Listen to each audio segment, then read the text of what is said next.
Good morning. I'm Mike Griffin, and I'm here to introduce our speaker for today's Aeronautics Research Mission Directorate Technical Seminar. Our seminar today is on the topic of oil-free turbomachinery technology for rotorcraft propulsion and advanced aerospace propulsion and power. The oil-free part got my attention. The last time I tried that in an airplane, it resulted in a landing in a plowed field. So presumably there have been some advances made in oil-free lubrication. And we're going to hear about those from Chris Delacourt, Dr. Chris Delacourt, who is a materials research engineer at NASA's Glenn Research Center, concerning the development path and supporting research to apply oil-free bearing technology in future engines, especially rotorcraft engines. Now, I think all of you, either here or listening out there, know that conventional bearings, which are lubricated with oil, can limit the speed, temperature, and life of aircraft engines, APUs, auxiliary power units, and various power generation turbines of many kinds. These bearings don't work efficiently at the high speeds that we need new engines to work at. Rotorcraft engines are among the most demanding applications for these bearings because they have to operate with extreme reliability and the very highest possible power density. In the future, it may be possible to deploy oil-free turbomachinery systems that weigh less and cost less to operate, thanks to breakthroughs in gas-lubricated foil bearings, high-temperature solid lubricants, and computer-based modeling. These breakthrough technologies, if we can get them, will benefit rotorcraft, but they will also benefit supersonic, hypersonic flight, and long-lived space nuclear power generators. Chris Delacourt is NASA's principal investigator for rotorcraft propulsion, incorporating oil-free turbines for advanced systems. He leads the oil-free turbomachinery team at GRC, and is working with industry and academia on the development of oil-free turbine propulsion and power systems. He's an expert in tribology and in mechanical systems for space and aeronautics applications. He's published extensively on the wear and friction of materials at high temperatures and holds 3 patents for novel high-temperature solid lubricant technology. He's worked at Glenn since 1985. In 1999, his efforts resulted in the world's first demonstration of an oil-free turbocharger for heavy-duty diesel engines, and it's now being commercialized. He's also successfully transitioned his PSPM 300 solid lubricant technology to industry. He received his doctorate in mechanical engineering from Case Western Reserve, and we're proud to have him at NASA. I'd like you to welcome Chris Delacourt.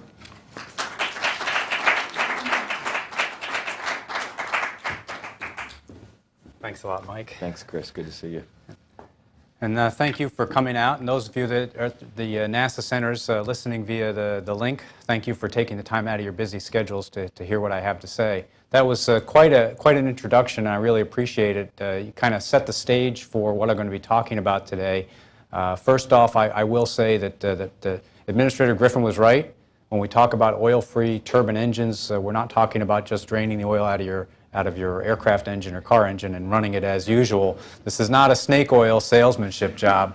We're talking about developing all new technologies for all new engines. But one other preface before I get started.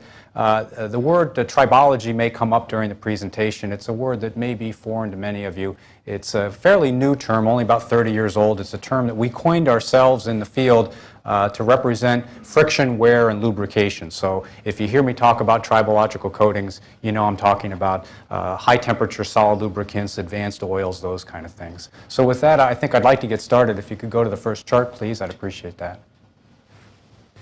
The presentation really centers on oil-free turbomachinery. For the last several years, we've been concentrating in the small engine arena for rotorcraft propulsion, and this technology has been around for quite some time. We also have applications in advanced aerospace propulsion and power. So you'll see references to past work where we've worked on business jet engines, we've worked on turbochargers, auxiliary power units, and recently in space power Brayton systems. I'd like to start off by acknowledging the generous support that we've gotten from NASA's Fundamental Aeronautics program, and especially the Subsonic Rotary Wing Project, which is where we're doing most of our work today. Next chart, please. The general outline of this presentation is as follows. I'm going to be doing a little bit of a background tutorial, if you will, on rotorcraft propulsion challenges, because the challenges in rotorcraft propulsion are very unique compared to other flight regimes. And weight, I'll tell you right now, weight is a critical issue. I'm going to be talking about developing a new concept called the optimized propulsion system, which really opens up the architecture trade space for future rotorcraft. And I'll talk about the oil-free engine technologies that make the optimized propulsion system possible. I'll spend probably most of my time talking about oil-free engine technologies, and I'll be talking about the three key technologies, foil air bearings, high-temperature solid lubricants that protect those bearings during startup and shutdown periods, and the computer and analytical-based modeling that we do to try to integrate these three key technologies. Then I'll review some recent technological accomplishments to try to give you a flavor for what is the technology development path from first concept to laboratory work to first demonstrations and finally commercialization. And then I'll touch on where this technology helps the other part of NASA in the space power generation arena. And then I'll wrap up by talking future prospects and conclusions. Next chart, please. And another way to put this outline is what I call the technology circle. If you think about it, at the top of the chart, we've got flight vehicles. That's our Cleveland Metro Health Center rescue helicopter. That flight vehicle is supported by a propulsion system. And on the left of the chart, you see the propulsion system photograph of a turbine engine, which is used for its high power to weight ratio. And that turbine engine drives a gearbox that reduces the high turbine shaft speed to the low rotor speed needed for the helicopter, efficient helicopter operation. And what we're trying to do is develop technologies that allow us to optimize that propulsion system. And that cartoon at the 6 o'clock position on the chart shows an engine on the right-hand side, which we're trying to make oil-free by taking the oil out and putting air bearings in, and then developing a specific multi-speed transmission that together form the optimized propulsion system. And the way we do the optimized propulsion system engine, the oil-free engine, is to adopt oil-free technologies, and the photograph there are some foil air bearings and specialized shafting that are put into those bearings. So when I go through this presentation, and I'm going to be spending time on the oil-free technologies, think about how those technologies feed into the optimized propulsion system that then go into future flight vehicles. Next chart, please. Now, NASA's goal for rotorcraft is to radically improve the civil benefits of rotary wing vehicles. We're really talking about improving ease of access, reducing congestion at airports, enhancing the capabilities of emergency and rescue services. Propulsion has an opportunity to make a contribution to this NASA goal. And when I talk about propulsion's contribution, I'm talking about developing tools, concepts, technologies, all aimed at enabling a lightweight, fuel-efficient, multi-speed rotorcraft, enabling new rotorcraft architectures. And when I talk about multi-speed rotorcraft, I'm talking about the ability of a rotorcraft to do vertical lift and faster forward flight than we can currently do. The approach that we're taking to come up with these new propulsion systems to help NASA achieve this goal is to combine emerging oil-free technology engines with high power density, multi-speed or variable speed transmissions in terms of that optimized propulsion system I talked about before. Next, please. This is the chart that I dub Rotorcraft Propulsion 101. It's worthwhile to go over for just a moment here and remind everybody that unlike a fixed-wing aircraft, which gets its lift from the wings themselves, a rotorcraft gets its lift from the rotary wing, which means the propulsion system has to provide all of the power for lifting, all of the power for propulsion, maneuvering, and it has to do this at all times. There is no point in a mission flight of a rotorcraft that it can just kind of coast or glide in for a landing. The engine and transmission system has to be there all the time. And it turns out that the total weight for a rotorcraft propulsion system, that being the engine and the drive system, and you can see on the chart the engine on the left, at the lower left, added with the transmission or the gearbox, equals 25% of the total weight of the rotorcraft. That 25% is a very large number. It's at least twice the total weight of the propulsion system in your traditional fixed-wing aircraft. What that means in performance terms is that everything we can do as propulsion system designers to reduce the weight of the propulsion system pays enormous dividends and benefits in enabling capabilities of the rotorcraft, more so than a fixed-wing aircraft.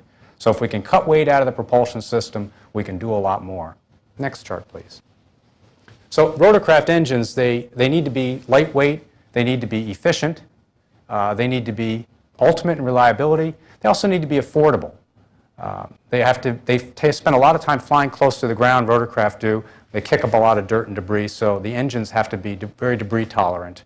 And going hand in hand with debris tolerance is high durability, especially in rotorcraft engines, which tend to be smaller than your traditional fixed-wing aircraft. Internal engine clearances, for example, damage due to sand ingestion and erosion can degrade performance more so than a large engine. So durability and debris tolerance are critical issues. Next, please. The transmission, very similarly, needs to be lightweight, efficient, and reliable. The current state of the art for transmissions in rotorcraft are that they're single-speed gearboxes. There's no multi-speed transmissions, and this is really so that you can have a very lightweight system with a typical gear ratios of about 100 to 1. You've got to reduce the RPM of the engine to a very low RPM to have efficient rotary wing operation. Another aspect of rotorcraft transmission that most people don't realize is that rotorcraft transmissions, by and large, don't use transmission fluid like your automatic transmission in your car. They don't use gearbox oil like a stick shift transmission in your car might use. They actually use engine oil. And rotorcraft do this to try to avoid carrying two oil systems, one for the engine, one for the transmission. So if you think about how we might change rotorcraft transmissions, we're looking at things like multi-speed transmissions, and we're looking at transmissions that can be optimized and operate on gear oil. And I'll touch on that some more in the future, in the next charts as well. Next chart, please. What do we want to do? Why do we have new challenges in rotorcraft propulsion? Well, these artist conceptions here are different rotorcraft architectures that we would like to develop to achieve things like faster forward flight, to achieve larger rotorcraft vehicles with more payload, with reduced operating costs. And we're looking at things like quad rotors, tilt rotors. In fact, the larger picture on the right in the center is artist conception of the large civil tilt rotor. This is the concept is to have like a 737 class vehicle that can take off vertically and fly at fast forward speeds. These types of vehicles require new propulsion systems. Next chart, please. So we want to achieve faster forward flight. We want to improve rotorcraft capability, but of course we don't want to pay anything for it. We want to maintain efficiency. We don't want to increase noise. This really translates to challenges for the propulsion system in ways that aren't immediately obvious. For example, we need to maintain a very high rotor RPM for doing vertical lift and hovering. But when you're flying your rotorcraft at a fast forward flight conditions, you need to be able to slow the rotor down so that you have a higher propulsive efficiency. Unfortunately, the typical state-of-the-art propulsion system is only efficient over a narrow operating range of rotor RPMs. So we need to develop technologies to provide a wide range of rotor RPMs at high power levels without increasing weight or increasing complexity. Next chart, please. And one of the ways we're planning to do this is to develop a multi-speed transmission. This is really going to be enabling for advanced aircraft. And it may not seem like very much of a challenge to the rest of the world because we drive cars every day that have 3, 4, 5, even 6 or 7 speed automatic transmissions. We've been doing it for decades. It shouldn't be that hard conceptually to develop a multi-speed transmission for a rotorcraft. But think about this. In your car, the way you achieve shifting from one gear to another is that the engine and transmission momentarily decouple and the car coasts for a brief instant while the gears change and you get a nice smooth shift.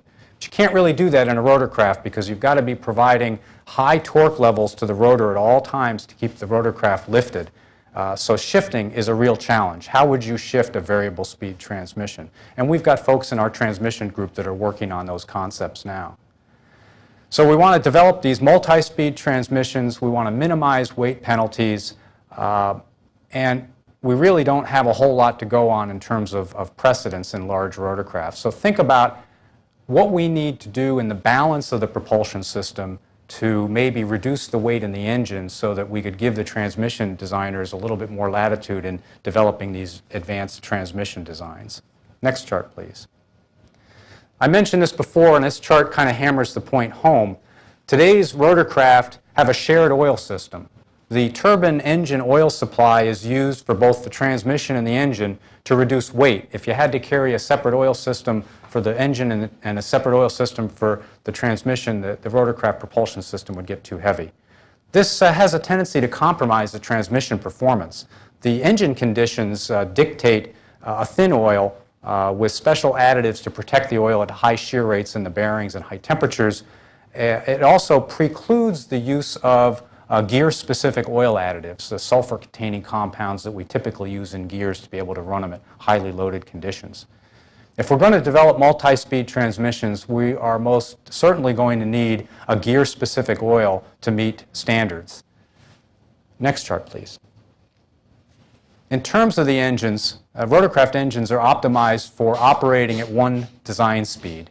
There are technologies available to expand the speed range, things like compressor flow control, variable geometry turbine hardware. These types of hardware add weight and cost. So if you were to approach a new rotorcraft propulsion system with the thinking of a single speed gearbox, but an engine that you could throttle back and forth, you're going to wind up with a weight penalty and a cost penalty. So not only do we want transmission technologies that are lightweight and robust and multi-speed, but we need engine technologies that are higher power density, which means higher speed, and higher efficiency, which usually means higher temperature. So fast and hot are what we're looking for in an engine technology. Well, it turns out that the oil-free engine technology meets these requirements, enabling an optimized propulsion system. Next chart, please.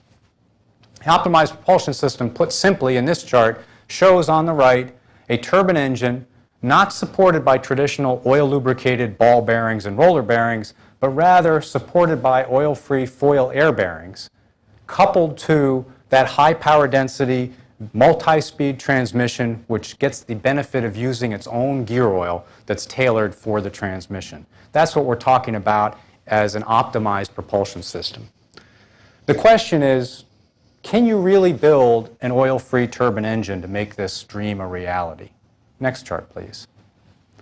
Well, in the oil-free research team at NASA, we have our own kind of sub-project goal, and that is to revolutionize aviation, enhance access to space, and we're going to do this through the development of enabling oil-free turbomachinery propulsion and energy systems. We've kind of set the bar pretty high, and I hope by the end of this presentation you'll agree with me that bar is achievable. When I talk about oil-free turbomachinery, I'm defining oil-free turbomachinery as any high-speed rotating system or equipment that operates without oil-lubricated rotor supports. Because when you have a shaft and you want to support that on a system of supports, it's not just a bearing, but you have to have dampers to tame vibration. If you have oil in the system, you've got to have seals. Even if you don't have oil in the system, sometimes you need gas path seals. So we're talking about a whole system that we're trying to develop called oil-free turbomachinery. And the approach that we're taking is to combine breakthroughs in foil air bearing performance, tribological coatings, there's that word, but you already know what it means, and analytical and computational modeling to enable these high-speed, high-temperature, oil-free turbomachinery systems. Next chart, please. This is the oil-free turbomachinery application path. This is where oil-free turbomachinery has been, where it is today, and where it's going. Starting up at the top left, we have a box there for air cycle machines. These are the cabin pressurization compressors that are used to provide clean, cooled, and compressed air on all commercial aircraft today. They're all operating on high-speed shaft systems and with compressor wheels supported on foil air bearings. That technology, which was actually an outgrowth of the earliest space power turbines that were developed on foil bearings, that technology hit the markets in the early 70s. The early 80s saw the extension of that technology to lower temperatures, cryogenic temperatures, in terms of turbo compressors. In the 90s, we helped extend that technology to oil-free turbine generators, microturbines, which give low emissions, low weight, and maintenance-free operation. More recently, we're seeing oil-free turbochargers hitting the streets where you get the benefits of lower emissions and higher operating temperatures. And the two boxes on the right, which have dashed lines surrounding them, that's where we're working right now. We're working small engine technology and eventually mid and large engine technologies as well. Next chart, please. And here's what makes it possible, the three key technologies. Advanced foil gas bearings, where we've seen a doubling in load capacity, and that little picture of a foil bearing, the yellow picture, is a cross-section of a shaft bearing which shows the major elements, and I'll talk about that in a moment. High-temperature solid lubricant coatings that allow the bearings to endure a little bit of rubbing contact during startup and shutdown. When the speeds are low, there's not enough air pressure, the bearings do a little bit of rubbing, and we have to protect them. We've invented some coatings at NASA, like the NASA PS304, and I'll talk about that. And finally, it's not enough to just have bearings and coatings. You've got to know how to use them. So we've spent a lot of time and put a lot of investment into analytical and rotordynamic modeling to try to predict how this technology is going to work and how to avoid high risk, the sort of a hardware approach that you just go in the lab, break hardware, and then scratch your head and try to figure out what went wrong. Next chart, please. This chart says probably 90% of what you need to know about a foil gas bearing. The image on the right has call-outs to talk about the different parts of a foil bearing. You've got the top foil, which is a thin piece of sheet metal that wraps around the shaft, and I've got a bearing in my hand here. I hope the guys can pick it up. But we've got a piece of sheet metal foil. It's a flexible membrane made out of Inconel superalloy foil. And that wraps around a rotating shaft, and the top foil is supported by a piece of corrugated bump foil. It looks like the center layer in a piece of cardboard box. And that's actually a spring pack. It allows a little bit of elastic support for the inner foil, but allows for misalignment and distortion. And the way the bearing operates is that the shaft rotating is actually a viscous air pump. So the air molecules in this room are the lubricant for the bearing. The air molecules stick to the surface of the bearing, and when the shaft rotates, the shaft drags air molecules around, sort of a boundary layer effect, generating a circulation or wind pattern, if you will. And the foil surface is brought very close to the shaft, generates its own hydrodynamic self-acting air pressure, and actually the foil gets pushed off the surface and it floats on air. So these, and I'll pass these around so you can get a feel for what they are and what they do. I've got this half foil here and a full foil bearing. Oh, thanks a lot, Stephanie. The benefits of this technology are that the bearings are self-acting. You don't have to pressurize them from the outside to support the load. They generate their own pressure. There's no speed or temperature limit. In a ball bearing, the balls, as they rotate around a shaft, they centrifugally load the outer race and eventually overload the outer race. These bearings don't have any rolling elements and no centrifugal loading of an outer race, so there's no speed limit. We're not using any oil, so we can run temperatures easily, 12, 13, 1400 Fahrenheit. And because we're using air as the lubricant, we don't need engine oil. Now we can dedicate the oil system on a rotorcraft to gear oil for the transmission. That bump foil that's on the bearings allows for some compliance in the bearing that help the bearings tolerate shaft misalignment, centrifugal stretch of the shaft, things of that nature. And if you do the solid lubricants properly to protect the bearings during startup and shutdown, the bearings essentially last the life of the engine and there's no maintenance. Next chart, please. Now, they say that a picture's worth 1,000 words. Certainly I'm passing around some parts and you can get a feel for a foil bearing.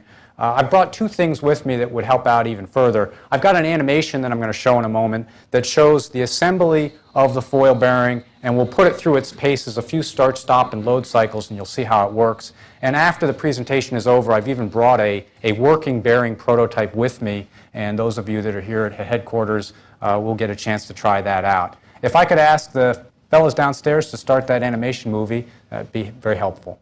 So here's our foil bearing assembly. Top foil is what traps the air film. The top foil is tack welded to the structure of the bearing on one end and free at the other. It's supported by that bump foil. That's what gives it spring compliance. There's the shaft, which is that viscous air pump, and then the sleeve is just what you connect the bearing to the rest of your engine structure.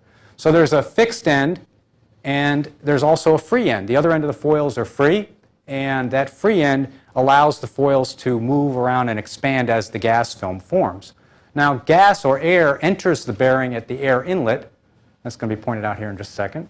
So the air molecules stick to the surface of the shaft and get dragged into the bearing by the rotation of the shaft. It's going to start up here, get a little bit of a rub, the gas film develops, and when the gas film develops, it pushes and flattens out those bump foils. And the foils actually get a little longer at that inlet location. You get a little bit of sliding between bumps and foils. During startup and shutdown, there's a little bit of a rub. You get the gas film formation. Now you're floating on air. There's no touching, there's no wear, and there's no oil system. Under load, the gas film gets a little thinner, the bumps flatten out, but you design it in such a way that you don't have a rub during a high load event. Now during the load and unload cycle, which might happen due to shaft vibrations, you get a lot of rubbing that goes on between bumps and housings, and that gives you friction damping that helps tame vibrations in systems. And finally, during shutdown, you lose the gas film, you get a little rub. Next chart, please. So the question is kind of begged, well, if this technology has been around since the 70s, what's new now? Well, this chart shows a modern technology bearing. The ones I've been passing around, the bump foils are all the same pitch and height, and they look the same everywhere. In fact, a cross-section through the bearing tells you the entire geometry. What's new now is that we have intelligent elastic structural designs. If you look at this picture here, it's a bump foil in the lower left, which shows that the bumps are slit in the axial direction, that's up and down. Circumferentially, the bumps are, none of them are the same height or the same length. And the designers have figured out how to tailor the elastic design to give us a thicker gas film, less side leakage of the gas pressure, which gives us more load capacity. They can tailor the stiffness to allow for a known amount of misalignment and distortion. And they've even figured out how to enhance damping characteristics by changing the bump geometry. The upside is that modern bearings exhibit about a 3x improvement over the original designs. And this allows us to put them into more strenuous and challenging turbomachinery systems. Next chart, please. This is one of the key characteristics you need to keep in mind. This is a load capacity versus shaft speed of a foil bearing. Remember, the shaft is a viscous air pump. So the faster the shaft spins, the more air pressure you generate. The good news is the faster you go, the more load you support, and there's no speed limit. The downside to that is that this technology has an Achilles heel, and that is at low speeds and during startup and shutdown, the gas film is inadequate, and you need to provide some solid lubrication, some advanced tribology. I needed to work that word in one more time. Next chart, please. Here's some numbers that we've generated and some rules of thumb that we've generated. This is our rule of thumb for load capacity, and put simply, a journal bearing, like the one I'm passing around, will support about a pound of load per square inch of projected bearing area. That's length times the diameter, per inch of bearing diameter per 1,000 RPM. And put algebraically, like you see on the chart, the load capacity is equal to a coefficient, which we have determined is about 1 for advanced technology bearings, multiplied by the L times D, that's basically the size of the bearing, and then multiplied by the dN, where N is the shaft speed in thousands of RPM. So if you look at that algebraic equation, you can see the dN is the shaft speed, so faster is better, and the L times D is the bearing size, so bigger is better. And when we actually measure bearing performance in the lab, that first line of that data chart is for a 1-inch long by 1.5-inch diameter bearing spinning at 50,000 RPM. That was a bearing from our oil-free turbocharger. It'll support 50 pounds, which is about what you need for a turbocharger. But our colleagues in industry have built bigger bearings. 3 by 4-inch bearing at 20,000 RPM supports over 1,000 pounds. And that's what's shown on the chart on the right. Just shows the load capacity in PSI, or pounds per square inch, as a function of bearing speed. We've extrapolated this load capacity to state-of-the-art bearings. Right now, the biggest bearings that are in laboratory stages are about 6 inches in diameter. 2 6-inch by 6-inch bearings on a shaft provide more than adequate load capacity for a rotorcraft engine or even a regional jet engine. So we're learning how to model the bearings, and the bearings are proving that they behave in a physics-based way, the way we would expect. Next chart, please. Now, foil bearings don't just come in the journal variety. The journal bearings are designed to support shaft motion radial loads. We also have what we call thrust bearings. Thrust bearings, like the one shown on the right, are flattened out versions of the journal bearings, and they're designed to operate against a disc to control axial movement of the shaft. The cartoon at the top is a cross-section of our oil-free turbocharger. It has two journal bearings supporting the shaft in the radial direction, sort of controlling its motion in the bounce and oscillatory modes. The thrust bearing sits on a disc in the center, and it controls the shaft motion axially. Next chart, please. Referring again back to this load capacity characteristic, at zero speed, you've got zero air pressure. You need to provide some solid lubrication for long life. Next chart, please. And that brings us to our second key technology, enabling technology, high-temperature solid lubricants. Now, you can use polymer materials like Teflon or molybdenum disulfide or graphite to lubricate foil bearings if they're never going to see high temperatures. But in turbine engines, we want to run bearings very, very hot. So we had to go out on our own and invent some solid lubricants that could tolerate the engine environment from cold starts all the way up to 12, 13, 1400 degrees Fahrenheit. And we came up with the NASA PS304. NASA PS304, it's a shaft coating. I've got a shaft, and I'll pass this around in a moment, that shows the different methods we use to make the coating. But the coating goes on the shaft and operates against the bare superalloy Inconel foil.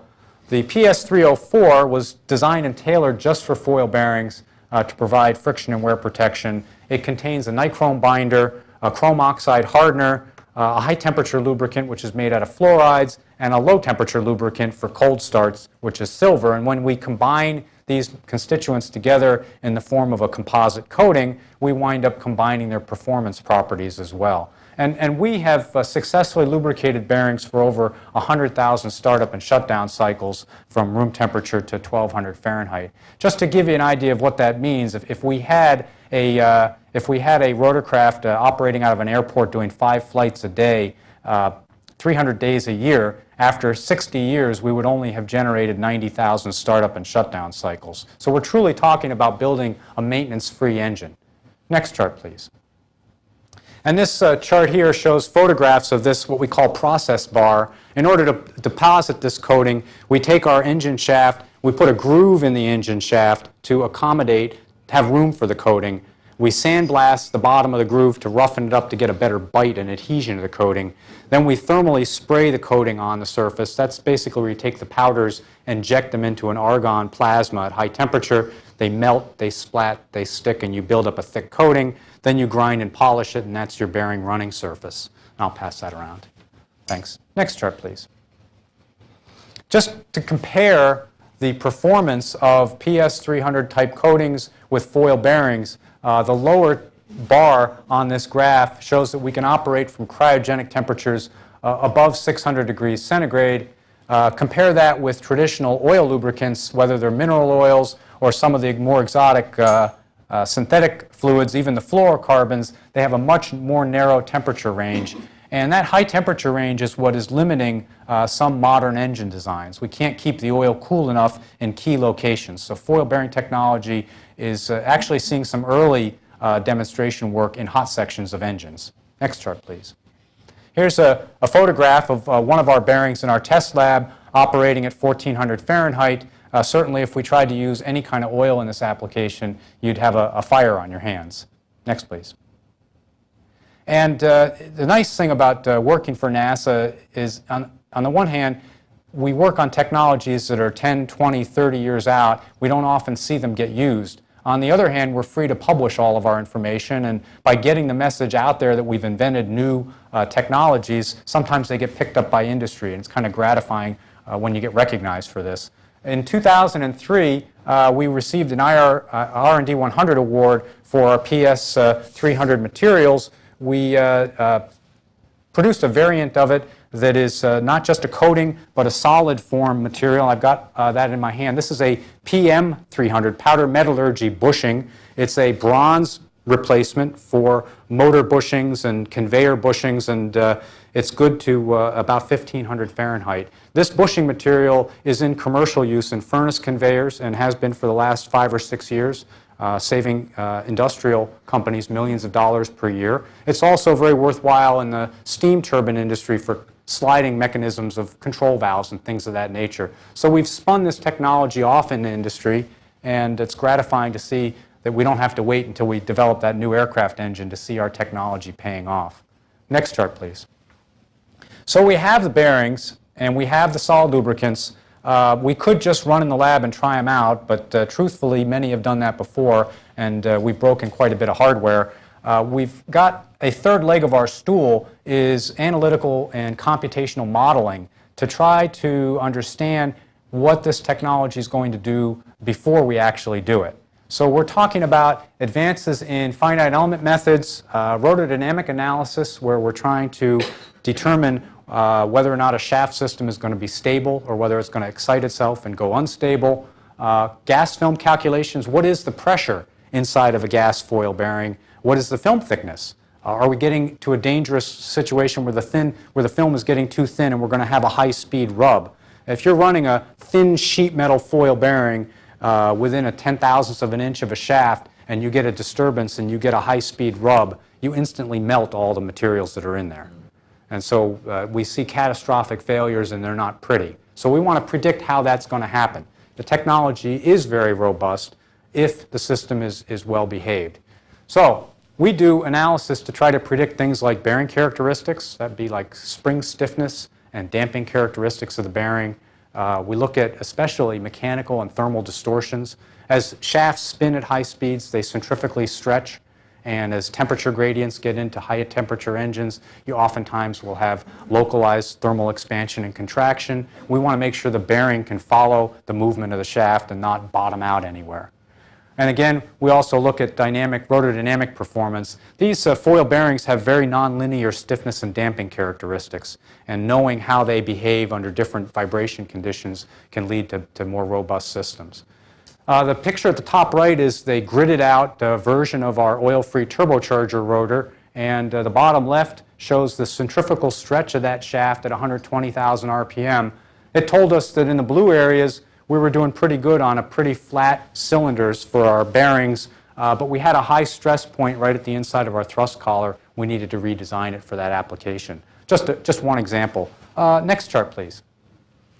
We do modeling. We do modeling of the foil bearing structure. Sometimes we do it independent of the gas film. In this case, we've modeled that bump structure as a top foil resting on top of a bump foil. Bump foil rests on a bump housing.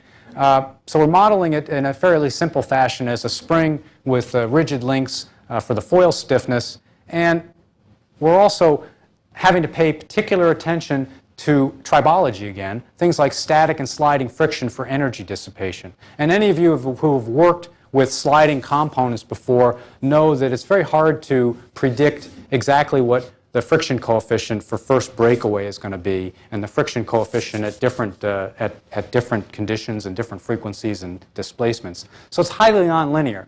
So we input values into these models like the bump pitch, the bump height, the spring stiffness, and our best estimates of the coefficient of friction. And these are the kind of modeling that we're doing to try to model different bump foil structures. Next chart, please. We also have to then model the hydrodynamic gas film pressures that develop. And this eye chart is not meant for you to be able to double check my equations to make sure I haven't left out a term. Quite honestly, this kind of stuff is beyond my ability. I've got colleagues that do this very, very well. But just to show you that we have to combine things like the Reynolds equation for lubrication, the energy equation, the structural equations, and combine all these things together coupled with that nonlinear structure. And quite honestly, this is really a job that's too big for even one research group. So we've got some collaborative efforts underway between NASA and university colleagues to develop predictive design codes for foil bearings with the expectation that those codes that will then be available for use by industry to be able to basically plug in a new design get the bearing properties, put it in an overall system design, and see if the thing is going to work. Next chart, please.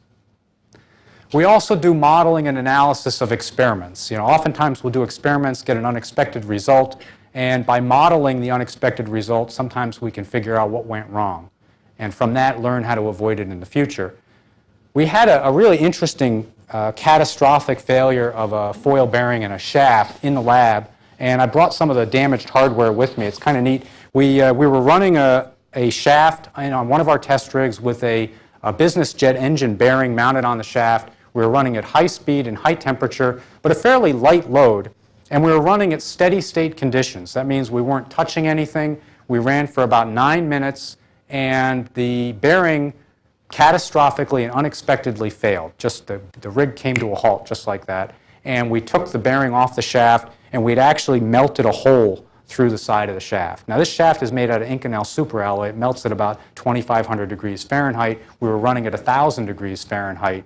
We didn't really understand what happened, but we knew we had a high-speed rub in one location. Our first instinct was that we had a coating failure or something like that, or there was an inclusion in the shaft material in one spot and it broke apart at that one location, causing failure in one spot. And I'll pass this around now so you guys can see that. We put the rig back together with a new shaft and a new bearing, and we ran it again under the same conditions. It ran for 11 minutes and it failed unexpectedly. Actually, it wasn't unexpectedly because it had happened at 9 minutes before. We took the bearing off, and again, a hole in the shaft right in the center. When it happens twice, you know there's something going on that isn't just materials related. We notice, if you look at this picture up there, that hole in the shaft is at the same circumferential location as the little set screws that we use to balance the shaft. Just like on your car tires, you've got to put balance weights on your car tires so your steering doesn't shimmy. In the lab, high-speed shafting, we put set screws in the shaft at certain locations to balance out variations in how we built the parts. And that hole is lined up there, but the hole is in the center, not at the edge. So we had an event that we didn't really understand, but we knew we needed to do something to try to model and predict the shaft shape and behavior at high temperature and high speed. And being the keen senior government researchers that we are, we did what every other government researcher does under these same conditions. We brought in a grad student. In all honesty, we really thought this was a perfect opportunity to bring in a young person, teach them something about the oil-free turbomachinery, and utilize the most up-to-date modeling tools possible to try to figure out what went wrong. Next chart, please. And that grad student, who was now an Army Research Lab employee and doing a fabulous job, we set him to work to model the centrifugal stretching of the shaft because of those balance weights that we put in. And those balance weights go at the very edge of the shaft, so that the picture you see on the left that shows the centrifugal stretch and distortion, red means out around, out of the screen towards you. And the centrifugal modeling shows us that we should have had a bulge right at the end of the shaft. But that shaft passing around in the photograph, you notice that the bulge was in the center of the bearing. So we then went in the lab and we measured thermal gradients in that particular bearing under those particular conditions. And we noticed that the bearing ran hotter in the center than it did at the edges. That's not uncommon because in a foil bearing there's always air exchange from the sides of the bearing, and so the center is going to run hotter. But it's a band of heat in the center, and because the Inconel expands at high temperature, that hot thermal gradient in the center causes a bulge, a belly bulge if you will. But that hole that we had in the shaft was at one location. So when we overlaid the distortions, the thermal distortion and the centrifugal distortion together and combined them, we got the figure on the right, which shows a red spot right where the hole occurred, which was a bulge. And this is a solid model which was made up, which shows the bulge right where we found the melted shaft. And I'll pass that around as well. So you can compare those two together and see that we really did a good job of modeling it. The interesting thing is that this experience of burning a hole in the shaft occurred with one of our industry partners about a month after we finished this analysis. They were running an engine. They ran it for, I think, 7 minutes. It failed. They called us and said, "You'll never guess what happened." And we said, "Yeah, you burned a hole in your shaft." And we were able to explain why it happened. We told them how to do better cooling of the bearings and how to use a slightly thicker wall and get rid of the temperature gradients, and they ran the engine successfully. Next chart, please. And by the way, it doesn't always work out this well. So as those shafts pass around, think about how we experience something in the lab and that guides the modeling work. So it's not always just modeling, but you need that lab work. Sometimes the lab work guides the modeling work, sometimes the modeling work guides the lab work. And this information helps us guide future applications. Next chart, please. We want to predict rotordynamic performance. And when I say rotordynamic performance, I'm really talking about, is the shaft going to spin stably and stay inside the engine where we want it without turbine blades rubbing against housings or doing other damage.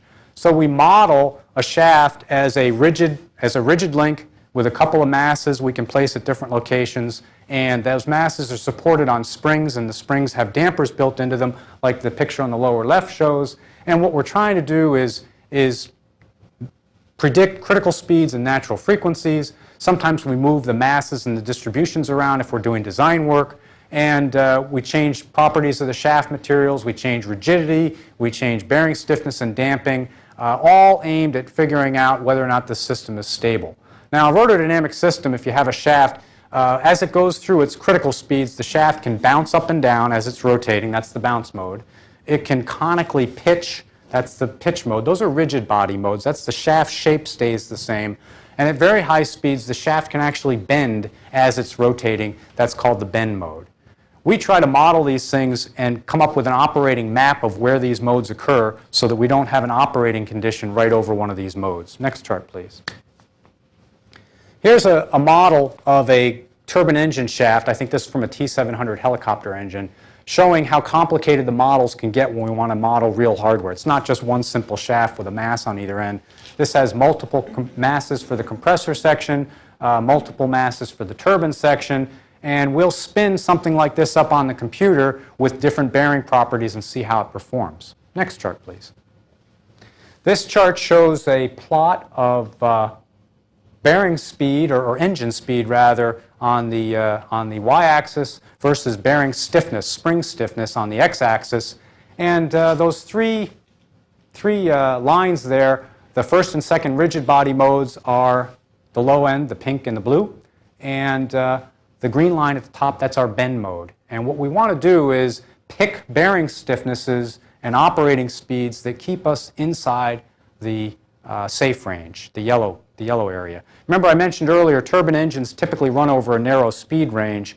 In this case, the operating range is that little green box. Designers can look at that and they can see that they can change the bearing stiffness properties and not run close to a rigid body mode or a bend mode. We could change the speed range. Maybe we could lighten up the shaft and make it a little bit more flexible. That would move that operating range up closer to that bend mode. But this is the plot that a system designer would use to figure out how sensitive the system is to changes in bearing properties and shaft properties.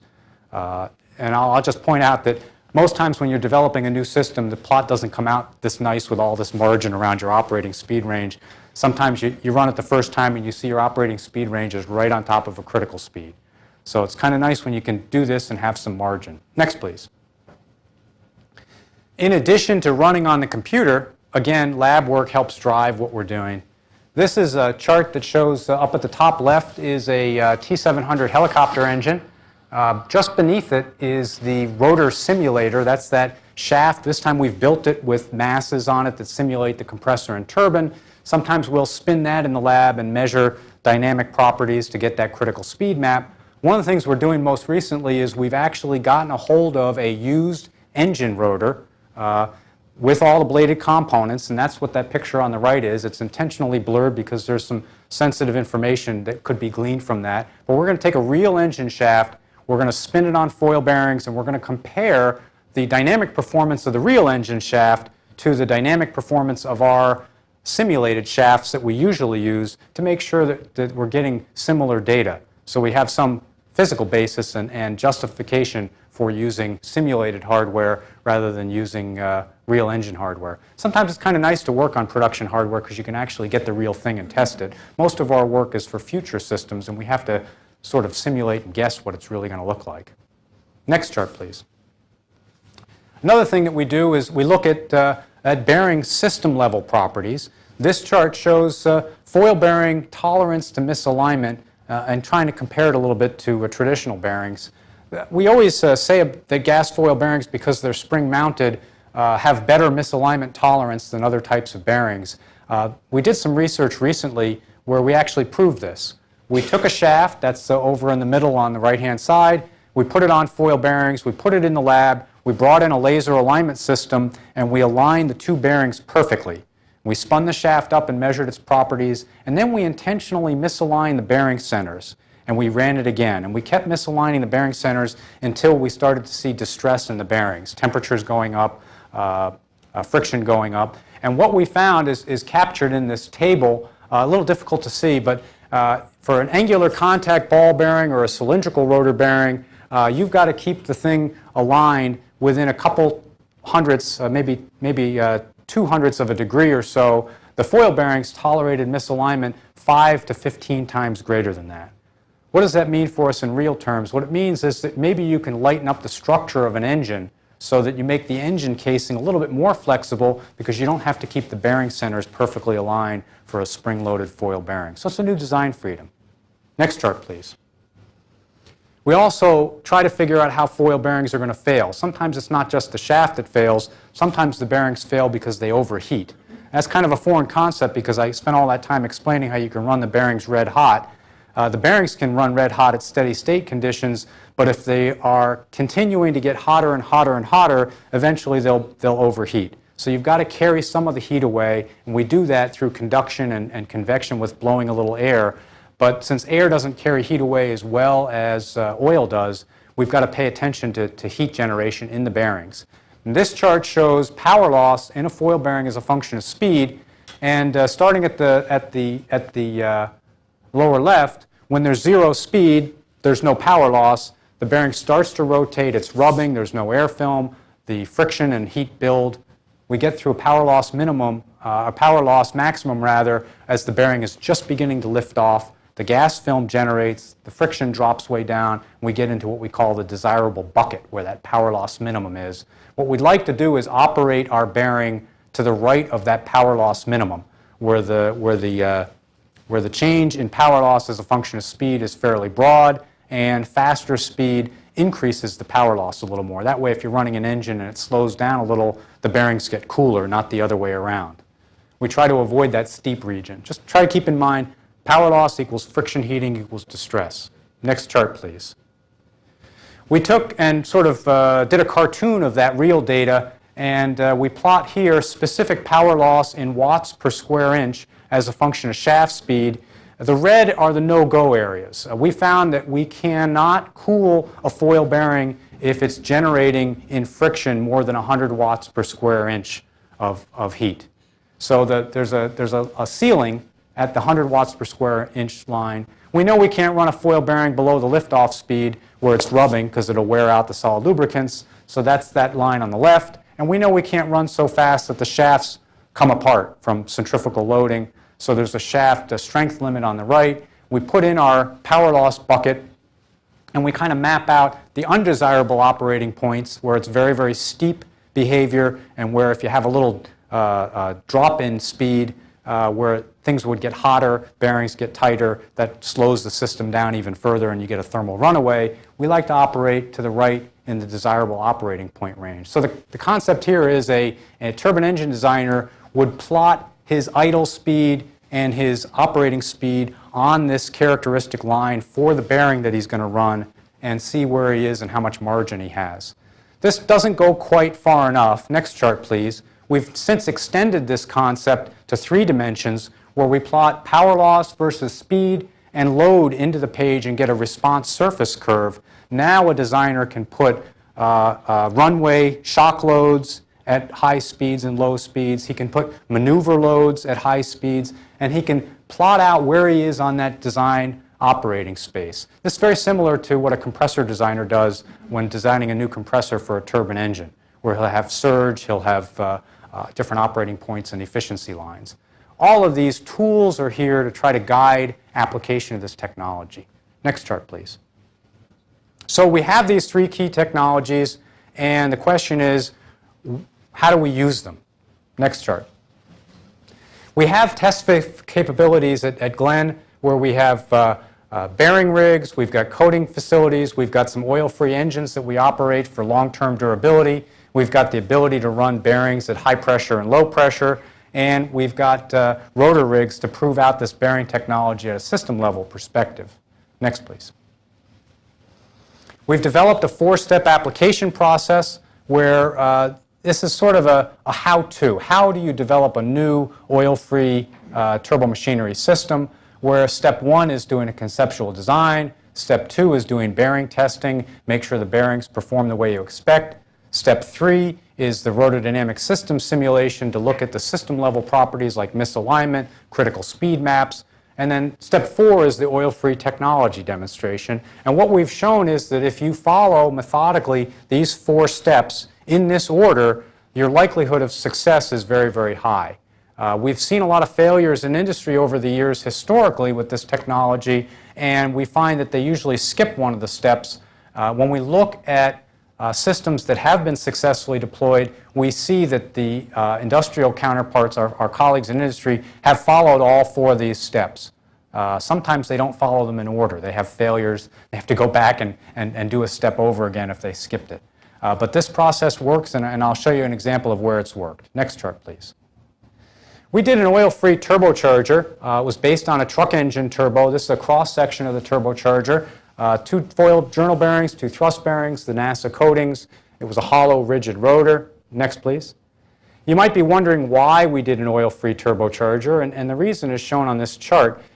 If you think about it, a gas turbine and a turbocharger are very similar. They both have compressors. They both have turbines, main shafts, bearings. A turbocharger has a combustor of sorts. It's a diesel engine core. They operate at high temperatures and high speeds. One of the primary differences is the turbochargers are less expensive. So a turbocharger is a simplified, low-cost version of a gas turbine engine core. Next, please. We demonstrated this technology following our 4-step process in March of 1999. This was a world's first demonstration. It had never been done before. And there was a team of NASA, Caterpillar, Borg-Warner, and Mohawk Innovative Technology. The picture on the lower left, that's a handsome young guy at the gas stand on that day in March of 1999. And I kind of expected the turbocharger industry to pick this technology up immediately. And like any other pathfinder or pioneering experiment that NASA does, sometimes it takes a little while for industry to catch on. Next chart, please. This chart is the front page of the very first production patent for an oil-free turbocharger. If you think about it, the work that we did in '99 was a pathfinder experiment. We showed industry what could be done. Industry began their own project based upon our work. And this patent is from Honeywell. They make half of the world's turbochargers. The patent was awarded in late 2006.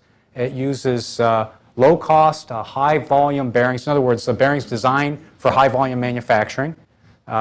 Industry funded it themselves. They had asked for our help from time to time, but they basically did it on their own.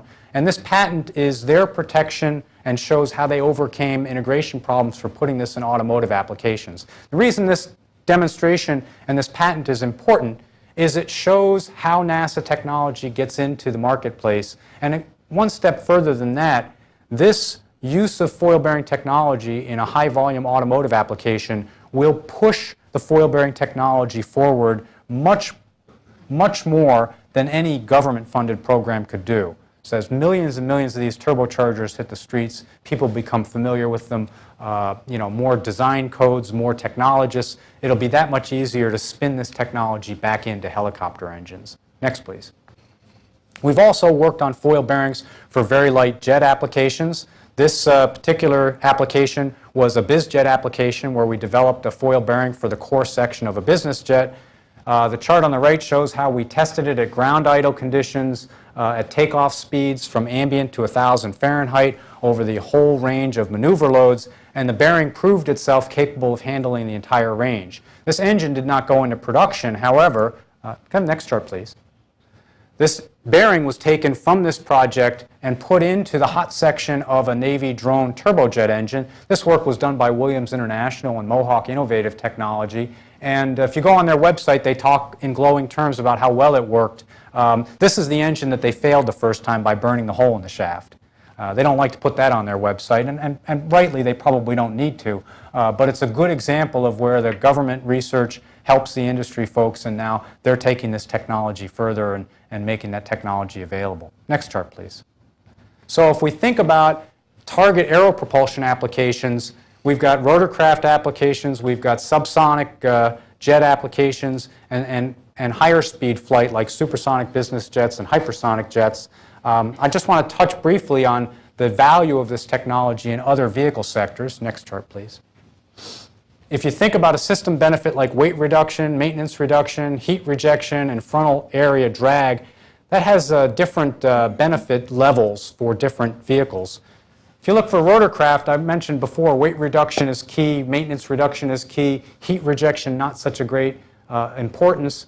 But in supersonic and hypersonic vehicles, things like being able to run bearings hot without necessarily a dedicated bearing cooling system is very, very important to high-speed flight.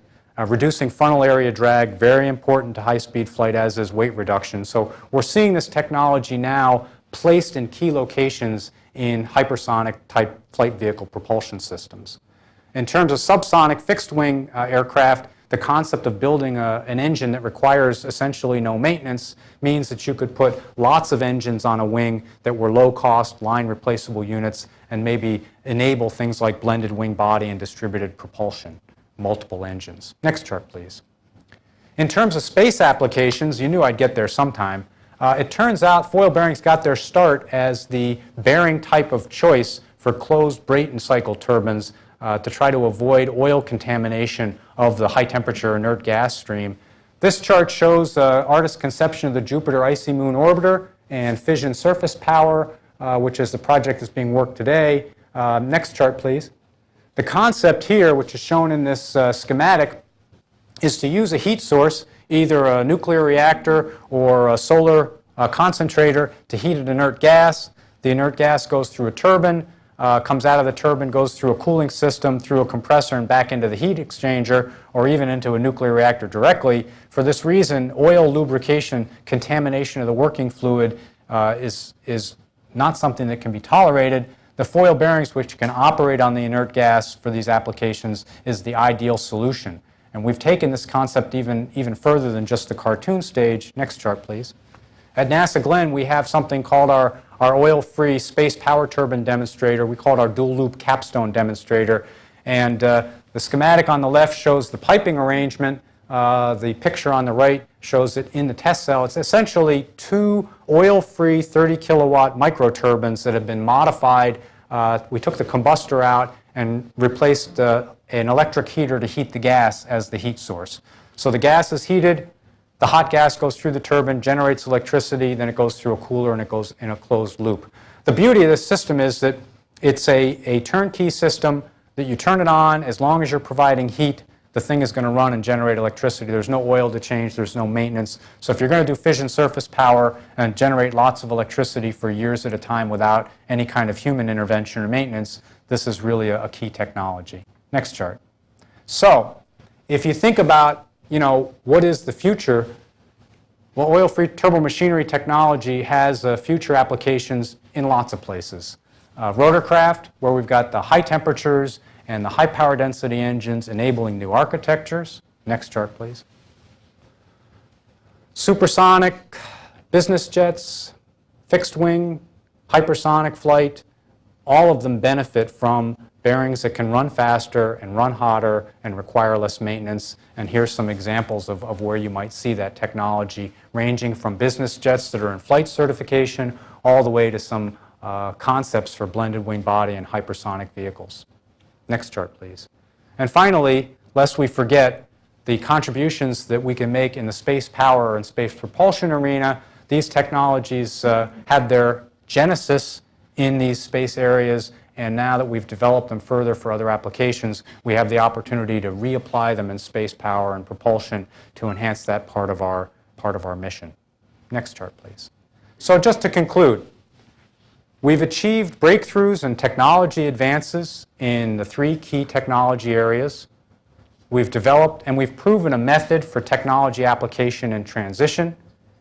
And the newly emerging oil-free products are going to form a strong foundation for advanced rotorcraft, fixed wing, space power, and many other applications. Next chart, please.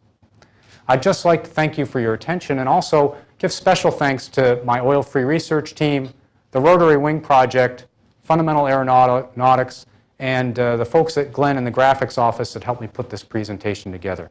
Thank you very much.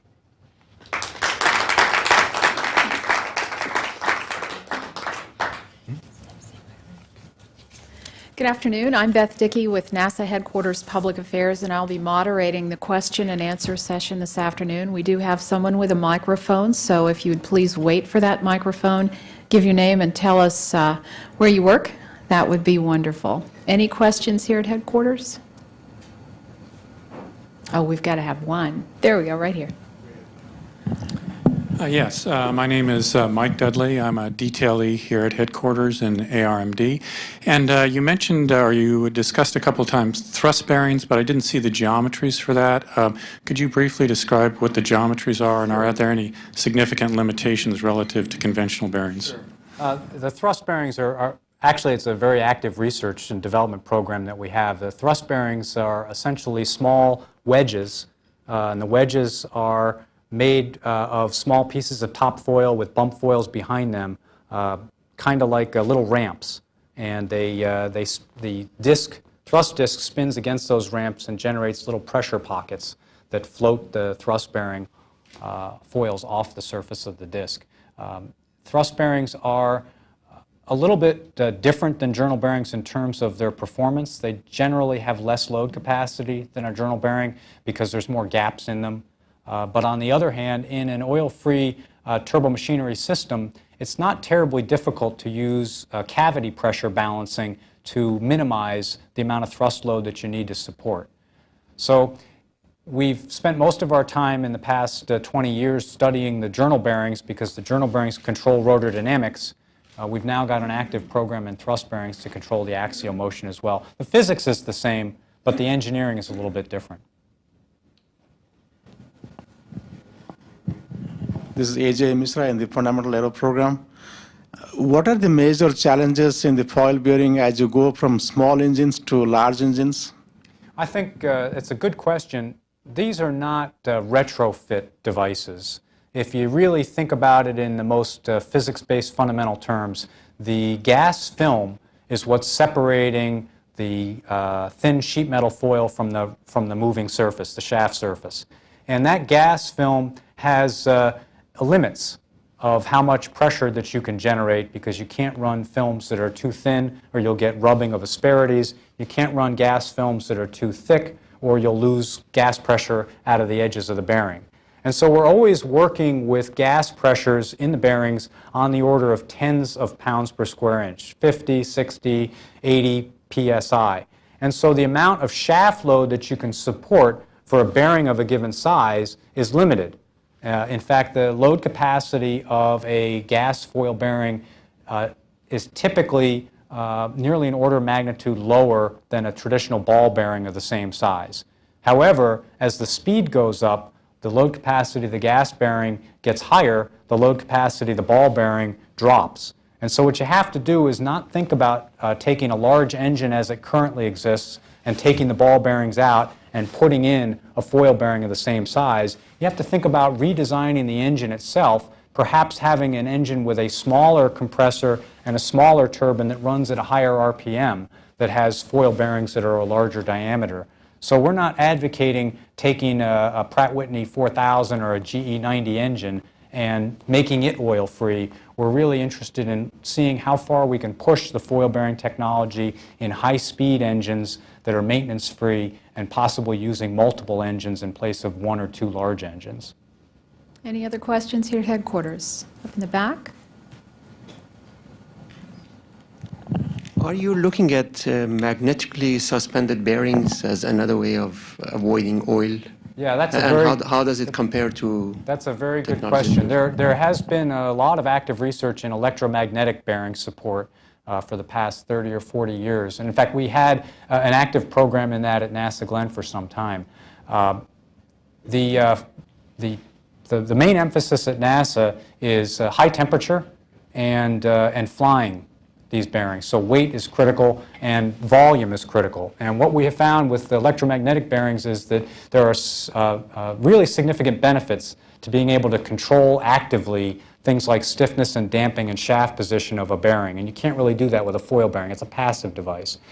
On the other hand, if you're going to fly a bearing technology, it has to be small and lightweight and reliable. And what we've seen in the electromagnetic bearing industry is that that technology is making tremendous inroads in terrestrial applications, in power generation systems and gas compressors, where weight and volume are not issues. But in flight systems, it cannot be the sole source unless there are tremendous breakthroughs in power density and in load capacity. What we've been advocating for quite some time is that you marry the technologies together. So you'd have an engine shaft that would have the gas foil bearings in the hot locations where you can't take the heat for the mag bearings, and maybe you'd have somewhere in a cool section a magnetic bearing which is also doing double duty as an integral starter generator and maybe as an active damper.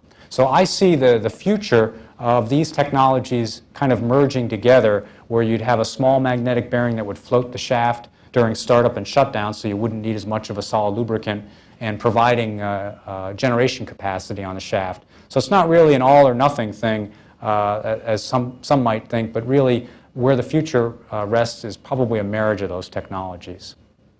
And our next question's right over here. Hi, I'm Brad Carpenter with Space Operations.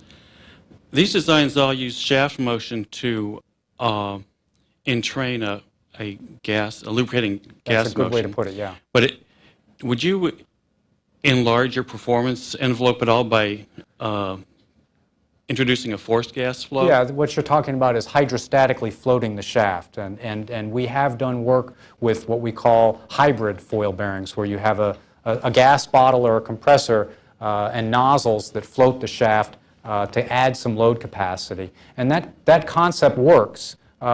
Unfortunately, you pay a penalty for efficiency by having to pump extra gas into the system.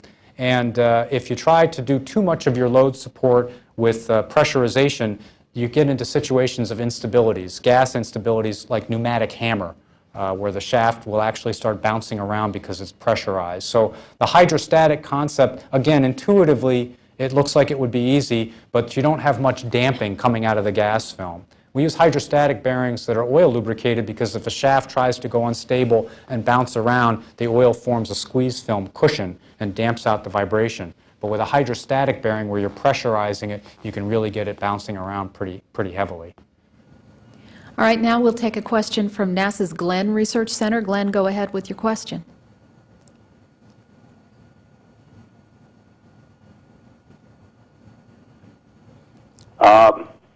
I'm wondering about whether you have studied the composition from a material standpoint of the foil bearing materials, and are there advantages to using materials of different composition? That's another good question, and I wouldn't want to take credit for that work myself, but if you do a historical retrospective of the foil bearing technology, you'll see that the earliest foil bearings were made out of plastic acetate film and magnetic tape. Then people were looking at copper alloys, copper beryllium, because the high thermal conductivity gave the bearings a really robust performance. We've been concentrating on the Inconel superalloy material because we're always looking for high temperature spring properties, but certainly for lower temperature applications, other materials would probably work well. You need a combination of fatigue resistance in bending. You need spring properties, especially at elevated temperatures. You need to be able to form smooth foils at thin enough layers. But I think the field is wide open to looking at new materials for foil materials. Do we have any other questions here at headquarters? All right, then, we'll call it a briefing today. For information on this topic and other NASA topics, please go to www.nasa.gov or www.aeronautics.nasa.gov. Thank you for being with us today.